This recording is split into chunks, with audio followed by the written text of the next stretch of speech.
Thank you for joining us today and viewing this special presentation brought to you by Ann and Robert H. Lurie Children's Hospital of Chicago. Today we have a talk on anxiety in toddlers and preschoolers with COVID-19 specific tips. This presentation is being presented by Miller Shivers, who is a pediatric clinical psychologist in the Pritzker Department of Psychiatry and Behavioral Health at Lurie Children's. She is the director of Lurie Children's Little Ones, which is a comprehensive assessment and treatment program for children from birth to age 4 years old. Her interests include infant mental health, parent-child relationships, early anxiety, and supporting families in and around the neo-intensive care unit, also known as the NICU. Before I hand this session over to Dr. Shivers, again, this is specifically for parents, consumers, family members, physicians, or any other allied healthcare professionals that might find this topic of interest, especially these specific tips. Again, thank you for joining us today. We hope that you will find this presentation useful and informative. And without further ado, I'd like to hand this recording over to Dr. Shivers. Hi, welcome everyone. Thanks for listening. I'm Miller Shivers, a psychologist here at Lurie Children's Hospital, and I will be presenting today. But I wanted to mention that Caroline Kearns, a psychologist, and Kim Linehoop, a clinical social worker in our department, have also contributed to the content of this webinar. So first, let's get started. So what is anxiety? Anxiety, by definition, is an apprehensive uneasiness or nervousness, usually over an impending or anticipated ill. So we think of normal anxiety and abnormal anxiety. And normal anxiety can be helpful, and it protects you from danger, but then it can move to abnormal anxiety or even an anxiety disorder, which can be unhelpful. So let's talk about normal anxiety first. In infants from about birth to a year, you may see it when they're being around new people or faces, some separation from parents. They may fear loud noises. As they get a little older in the toddler years, you may see some anxiety around separation from parents and caregivers, some crying, clinging to parents during drop-off times, and they may attempt to stay near parents during bedtime, some resistance to separating from parents to go to sleep. In the preschool years, they have some difficulty distinguishing between real and imaginary things. They may have fear of ghosts, monsters, the dark, and scary dreams because of their difficulty distinguishing between what's real and what's imaginary. And they can also fear loud or sudden noises such as thunder or fireworks. In kindergartners, they start to distinguish reality from make-believe.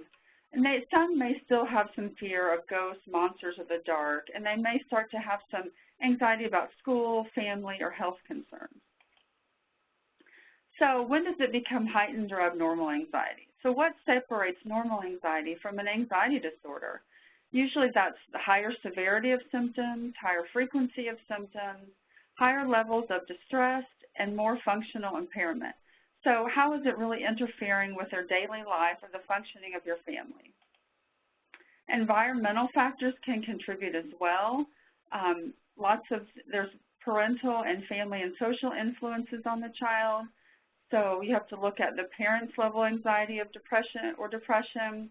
Overprotective parenting behaviors have been associated with anxiety in young children, and parents' modeling of anxiety. How much anxiety do you show around your children and that they pick up on? Also, life stressors can be associated with anxiety in young children, more family conflict, more siblings, lower parental education, and lower household income are all factors that can contribute to anxiety in young children. How does heightened anxiety present in toddlers and preschoolers? Surprisingly, tantrums can be the predominant sign of anxiety in toddlers and preschoolers. But anxiety may also be expressed as crying, anger, avoidance, freezing, clinging, asking over and over for things or about things, needing constant reassurance, or rigidity and inflexibility. Things must be done a certain way, or they get very, very upset. Why is this? Children at this age lack the language capabilities to explain their feelings, and they lack emotion regulation skills. They really don't have any other way to cope sometimes. This is often very confusing because tantrums and meltdowns are developmentally normal at this age, so your first instinct may be that your child is just being oppositional. When does this occur? So heightened levels of anxiety and behavioral issues can occur during times of change in the environment. Changes could be positive or negative things, and some examples may include moving to a new home, the birth of a new sibling, changing to a new classroom, or being changed to another room in daycare. This often happens as children age. They move to different daycare rooms, and that can be unsettling. Divorce, parental changes such as parents changing jobs, a parent that stayed home is now working, a parent that worked is now home, any sort of schedule changes in the household, kids can be sensitive to those. And of course, around COVID-19 now, there's many changes. Parents are home, kids are not going to school, school looks different, daycare is not happening anymore. And traumatic experiences can also, kids can manifest that with anxiety.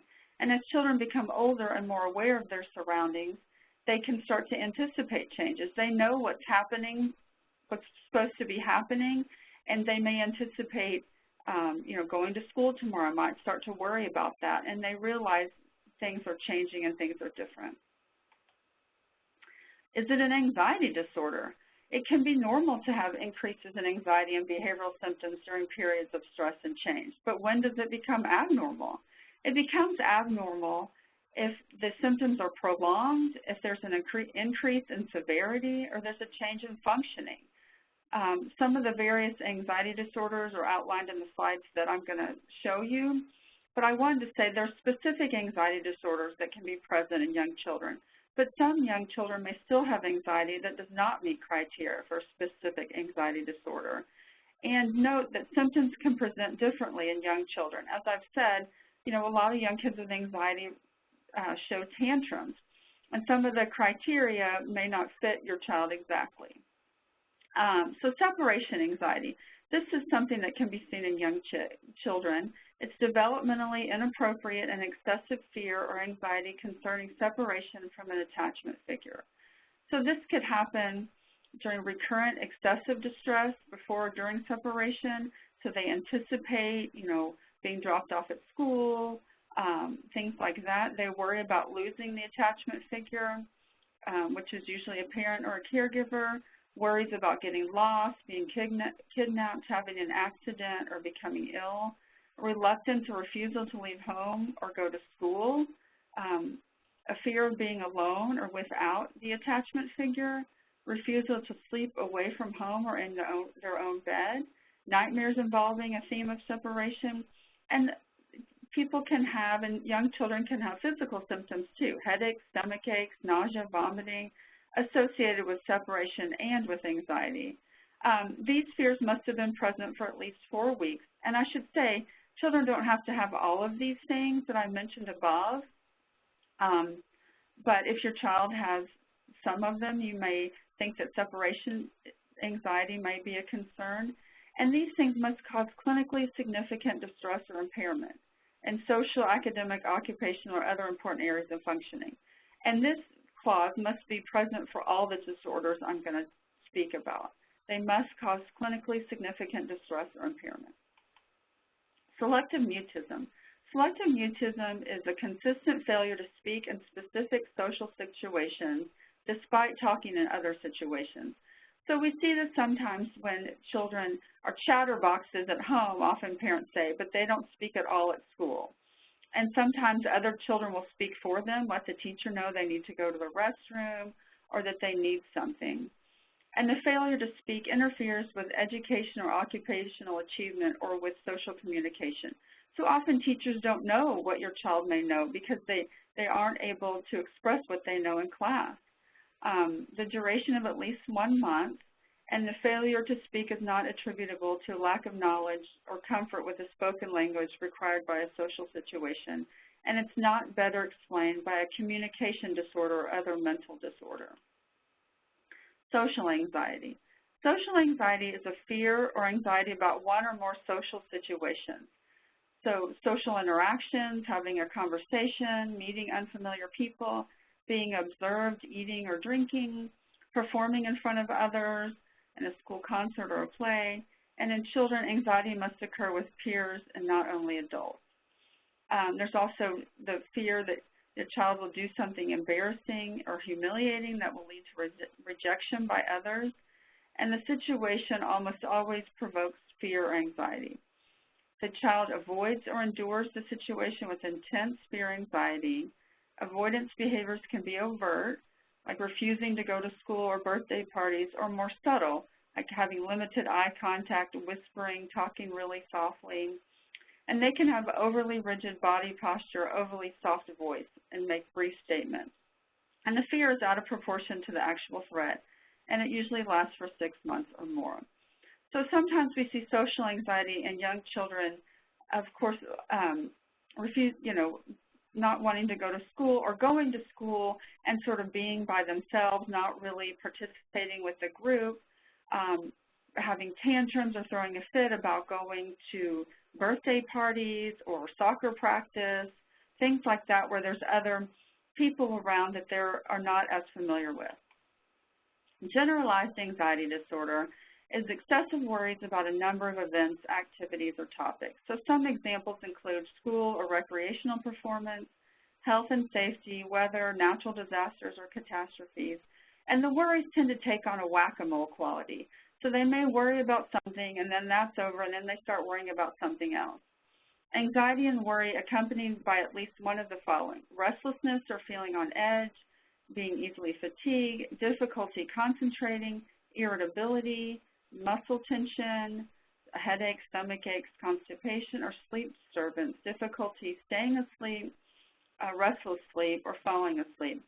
And the worries must occur more days than not for at least 6 months.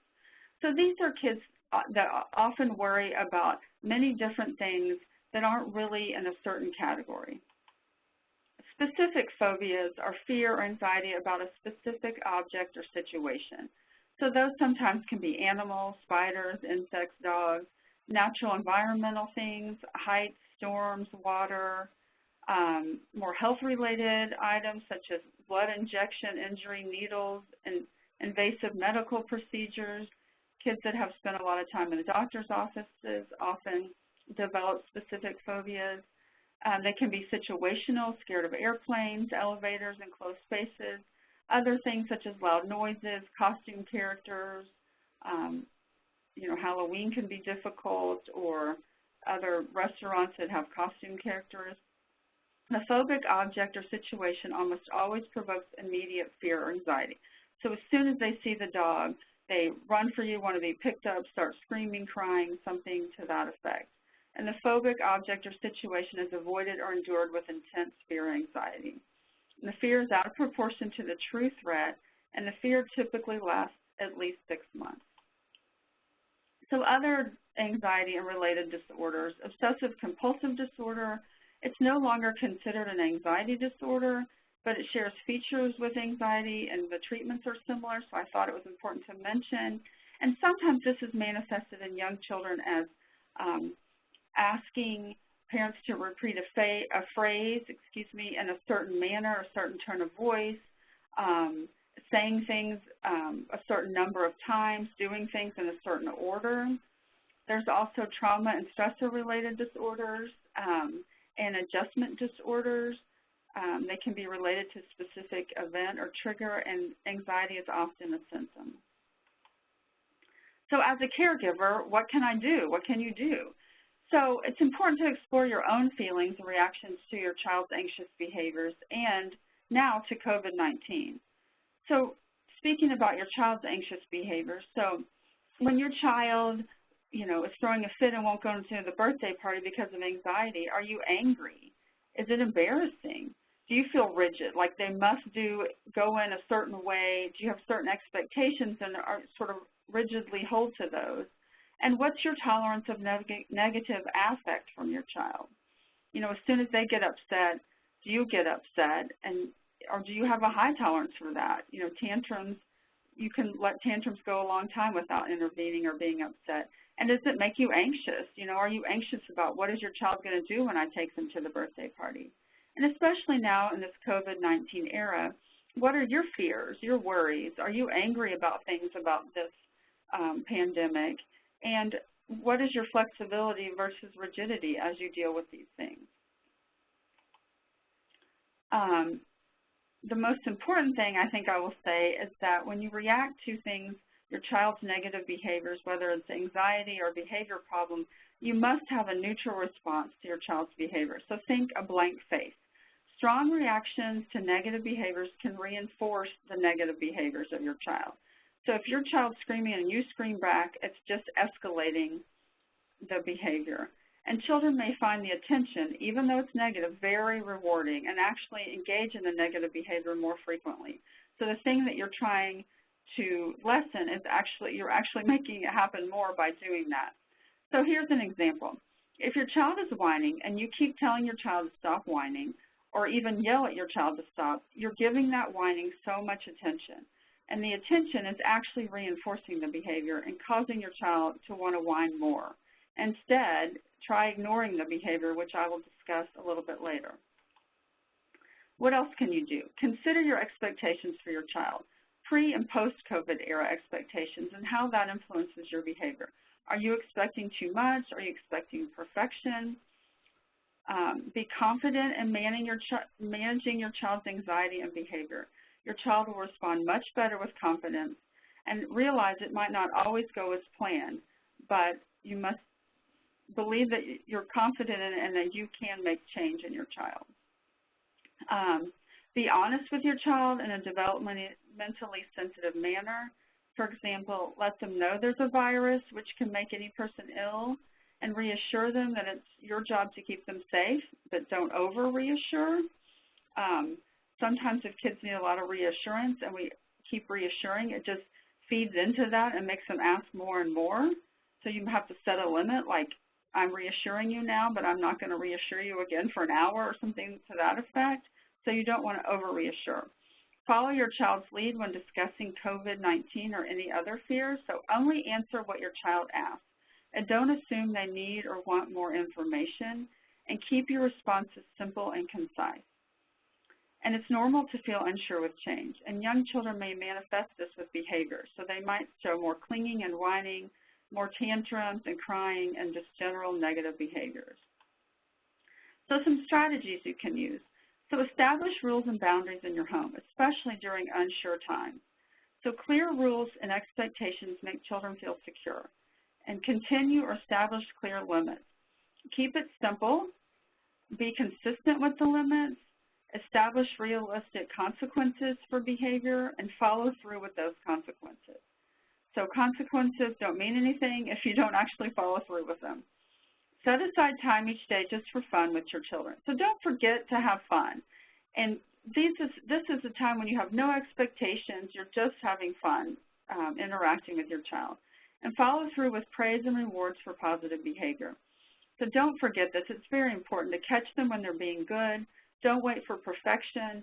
Say thank you for things. Notice little things that they're doing. All of us like to be noticed and praised for things that we're doing, positive things. So validate your child's feelings and emotions. Identify feelings so your child knows it's okay to feel negative emotions, and so they feel heard.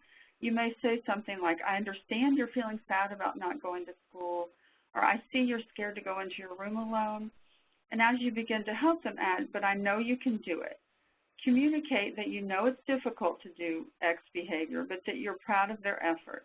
And be confident that they can do it, and model confidence. And talk about all kinds of feelings. And these drawings here, there's all kinds of different feelings. And it's important to talk to your kids, not just about feeling happy, sad, scared, but feeling embarrassed or jealous, frustrated, other different kinds of emotions. Promote independence. So if you have an anxious child, recognize that and try not to model anxiety. So in this little graphic, it's, wow, it's crowded, a crowd of dirty hands petting everything. So you don't want to say things to your child, like if you go to the store, like, don't touch the handle, it's dirty. Teach them about germs and being safe, but be careful not to model the anxiety. Don't overprotect them. They need negative experiences in their lives, and don't help them avoid situations. So if your child is avoidant or doesn't want to go to birthday parties, don't keep them at home. You're helping them avoid. Make a plan to get them to the party. Don't rescue them when things are upsetting. If they are fearful of dogs, and every time there's a dog, you don't go outside, they're never going to adjust to the dog. Don't excessively reassure. I talked about that earlier. Excessively reassuring sometimes just makes the behavior more prominent. And don't do things yourself that you feel like your child could do on their own. Children need difficult experiences so they can learn to cope. So start with one specific area or behavior to target and break steps into manageable parts. And be sure to praise and reward those efforts. So example now at virtual school. We've been hearing a lot of young children are reluctant to engage in the video chat. So you might amend your expectations and break the steps into the learning into smaller steps. So for example, you might say, instead of joining the video chat the whole time, maybe your child joins just the audio portion and not the video portion. Or maybe they join for a minute and you set a timer and you praise and reward them for joining the minute, and the next day you try to do 2 minutes, and you break things up into smaller steps. Expose them to uncomfortable situations. So gradually, think baby steps. Have children stay in the situation until they begin to relax. You want them to be in the situation when they relax so they learn that this situation can be okay, and praise and reward their efforts. So some examples which might be really important after shelter-in-place orders are lifted are separation at school and daycare. So make a plan, baby steps for them, have a plan with the teacher for separation, and praise and reward their efforts, and have them stay. Don't take them home if they're having a hard time separating. Have them stay at school until they relax. And oftentimes kids can relax and start to play and have fun and are fine by the time the parents pick them up, or often in a few minutes have really adjusted. Also at the park, if you've been at the park and something scary happens, don't avoid the park. You might make baby steps, walk by the park, go in the park and then leave, go in and stay a little bit longer. Little steps to gradually get exposed to uncomfortable situations. So ignore negative behavior. Attention from parents for anxious behaviors can be very rewarding, and for this reason, planned ignoring of the behavior works to lessen the behavior. So things that are not easy to ignore, but work well with ignoring are whining, screaming, asking over and over, and demanding behaviors or words. And remember, you don't have to respond to every question, demand, or need of your child. Not responding can teach patience and resourcefulness, and this is especially important during the shelter-in-place orders where you're home all the time with your children. You can't be responding to them every whining or every demanding thing. That's not good for your mental health. And I will say that ignoring sometimes whining and screaming can be very difficult, and kids may follow you around and keep whining and screaming, but as much as you can keep that neutral blank face and ignore them, it really does help in the end.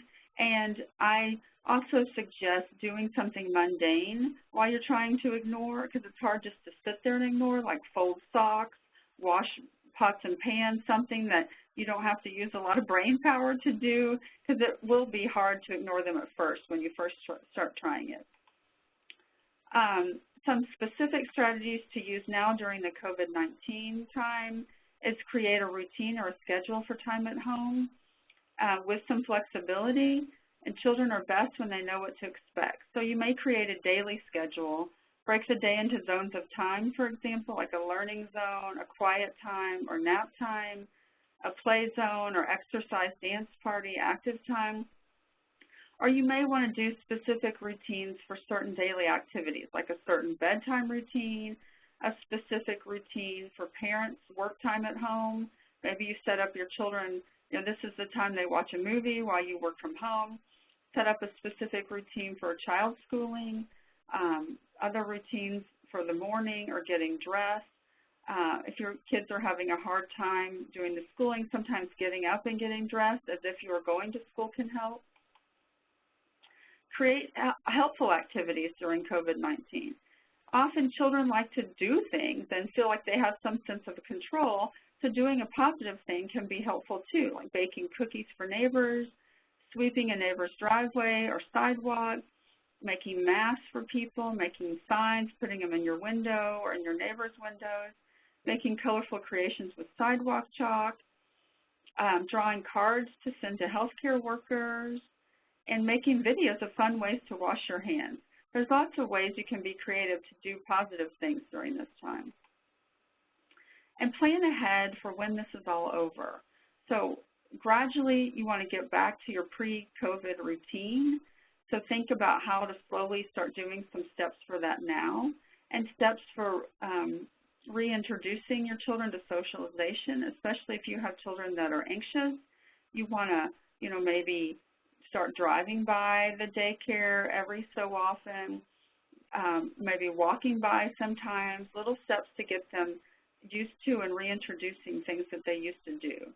Make a plan for separation at daycare or school if you think your child's going to have trouble separating after this is over, which may be an issue because we're all home with our children. And be mindful of your reactions to post-COVID life. So think about the things that you're saying and the messages that you're sending your children by your reactions to this. And understand that children may have negative or different behavior with the transition back to socialization. This hasn't happened to us before, so you can't be sure how your children will react, but continue to be consistent with limit setting and praise, and your children will get back to adjustment much sooner. And talk about the fact that people will look a little different. People might be wearing masks and gloves, and what is that? Prepare them for that. So some pitfalls. So some things we often see is being inconsistent. So sometimes you might set a limit and follow through, other times not. So that's hard for kids. And it's hard to be consistent, I know as a parent myself, but being inconsistent really serves to, it does not help. So please be consistent with your responses to your child. Starting too big. So maybe you do a behavior plan that has so many components or parts, it's difficult to manage or for you to even supervise. So start really simple and small. Giving up too soon. So behavior will likely worsen before it improves, because remember, when you're doing new rules or limits, it's a change, and it's hard to adjust to change. So, and when you start setting limits with your child or ignoring them, it's something new, it's different, so they're going to react to it, and sometimes their behavior will worsen. But if you stick with it and are consistent for a couple of days or a week, it really does help. Another pitfall is not managing your own reactions. So be neutral, remember. So strong reactions can reinforce negative behaviors. So when should you seek professional help? So when the behavior anxiety is interfering with the daily functioning at home or at school, you're over-accommodating or over-restructuring your environment to benefit your child. You feel like you're walking on eggshells, and your symptoms are worsening, or your child's symptoms are worsening, or you just want to have some useful strategies to use at home. And where should you go? You want to look for a provider that's experienced with young children and someone who practices behavioral therapy, and a provider that will work with the caregivers and your child to create an intervention plan. Thank you so much for listening. You can contact me, Miller Shivers, at Lurie Children's Little Ones with questions or comments at the number 312-227-8336, or to make an appointment with Lurie Children's Little Ones, please call 1-800-KIDS-DOC. Here are some special COVID-related resources. Lurie Children's has a dedicated COVID hotline, 312-227-5300, that's open weekdays and weekends for medical and mental health support and questions. There's also the First Aid for Feelings, a workbook to help kids cope during coronavirus pandemic which is free to download at the address below and has English and Spanish versions. And here are some general resources for anxiety, some good children's books to read to your children, some parenting books for you to read, some helpful websites, and also there's an early intervention of Illinois, which you can call and have an evaluation for your child aged 0 to 3. Thank you so much. Thank you, Dr. Shivers, for giving us your time and expertise and knowledge, especially for all the wonderful tips related to COVID-19, as it's very relevant today in this state of Illinois as well as the nation and worldwide. Again, thank you everyone for joining us, and we hope to see you next time.